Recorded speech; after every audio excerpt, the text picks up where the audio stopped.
৭ মে ২০২৫। আজকের এই ভিডিওটা দেখার আগে আমি আপনাকে একটা কথা জিজ্ঞেস করতে চাই। আপনার জীবনে কি কখনো এমন একটা মুহূর্ত এসেছে যখন আপনি অনেক দিন ধরে একটা জিনিসের জন্য অপেক্ষা করছিলেন, আশা করছিলেন, প্রার্থনা করছিলেন, আর হঠাৎ একদিন সেটা সত্যি হয়ে গেল? সেই মুহূর্তে কি হয়েছিল? হাসি এসেছিল, কান্না এসেছিল, নাকি শুধু একটা অদ্ভুত নিঃশ্বাস বেরিয়েছিল বুকের ভেতর থেকে? আজ বাংলাদেশের লক্ষ লক্ষ সরকারি কর্মচারী সেই মুহূর্তের মুখোমুখি। আজ তাদের সেই দীর্ঘ অপেক্ষার শেষ হয়েছে, এবং আজকের এই গল্পটা বলতে গিয়ে আমার নিজের গলাও একটু ভারী হয়ে আসছে। আজ ৭ মে ২০২৫, সকাল থেকে সারা দেশে একটাই খবর ছড়িয়ে পড়েছে। নবম জাতীয় বেতন স্কেলের গেজেট আজ আনুষ্ঠানিকভাবে প্রকাশিত হয়েছে। এটা এখন আর আলোচনা নয়, প্রতিশ্রুতি নয়, আশ্বাস নয়, এটা এখন দলিল। কাগজে কলমে সরকারের অফিসিয়াল মোহরে সত্যায়িত একটি দলিল। এই দলিলে লেখা আছে বাংলাদেশের প্রতিটি সরকারি কর্মচারীর নতুন ভবিষ্যৎ, এবং সেই ভবিষ্যৎ আজ থেকে শুরু হয়ে গেছে। কিন্তু আমি আজকের গল্পটা একটু অন্যভাবে বলতে চাই। গেজেটের ভাষা কঠিন, সংখ্যার ভাষা শুকনো। আজকের গল্পটা বলতে হবে মানুষের ভাষায়, কারণ এই গেজেটটা কোনো কাগজের বিষয় নয়, এটা মানুষের বিষয়। তাই আজকের গল্পটা শুরু হবে একজন মানুষ দিয়ে। তার নাম বলবো না, কিন্তু তার গল্পটা বলবো। তিনি বাংলাদেশের একটি মফস্বল শহরে থাকেন। ২৫ বছর ধরে সরকারি চাকরি করছেন। নিম্ন গ্রেডের কর্মচারী, প্রতি মাসে বেতন পান, কিন্তু মাসের ২০ তারিখের পর থেকে হিসাব শুরু হয়ে যায়। মাসে বাকি ১০ দিন কিভাবে পার করবেন? বড় মেয়ের বিয়ের কথা মাথায় আছে, কিন্তু জমানো টাকা নেই। ছোট ছেলে বিশ্ববিদ্যালয়ে পড়তে চায়, কিন্তু খরচ কোথা থেকে আসবে জানা নেই। নিজের শরীর ভালো না, কিন্তু ভালো ডাক্তারের কাছে যাওয়া মানে সেই মাসের বাজেট ভেঙে পড়া। এই মানুষটা প্রতিদিন হাসিমুখে অফিসে যান, কাজ করেন, দেশের সেবা করেন, কিন্তু ঘরে ফিরে বালিশে মুখ গুজে কাঁদেন কিনা তা শুধু তিনিই জানেন। আজ সকালে এই মানুষটার ফোনে একটি মেসেজ এসেছে। তার এক সহকর্মী পাঠিয়েছেন। মেসেজে লেখা আছে, ভাই, গেজেট হয়ে গেছে।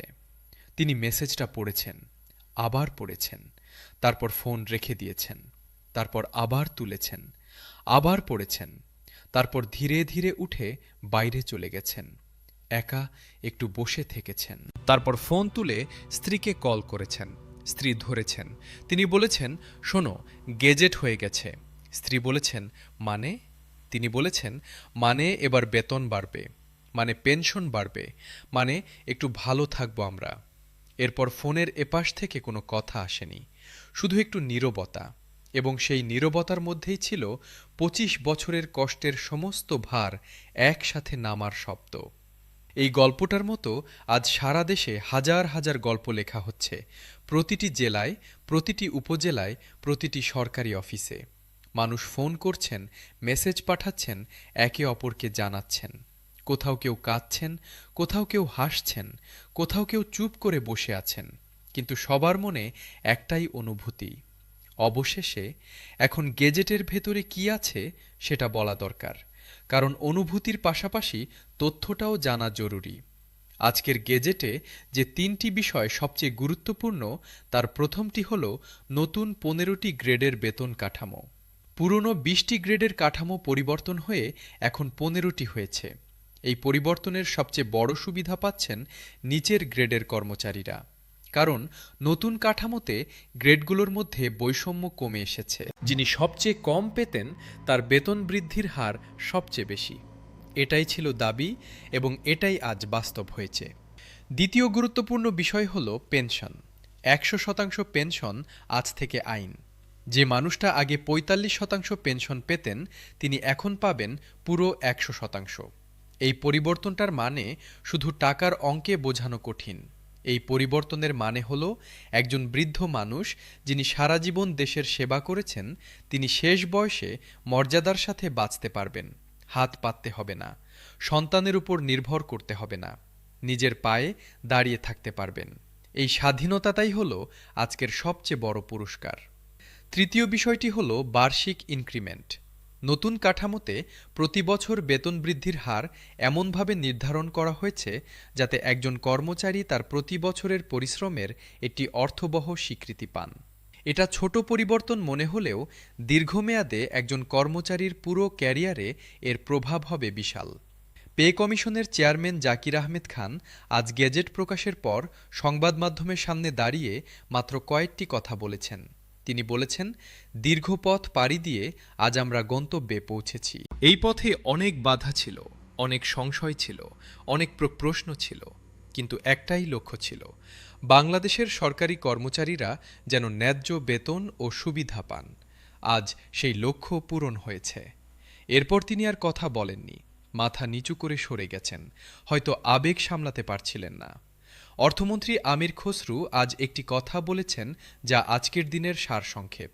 তিনি বলেছেন, আজকের এই গেজেট প্রকাশের মাধ্যমে আমরা একটাই বার্তা দিতে চেয়েছি, বাংলাদেশ সরকার তার কর্মচারীদের কথা মনে রাখে, তাদের কষ্ট বোঝে এবং সেই কষ্ট লাঘব করার জন্য কাজ করে।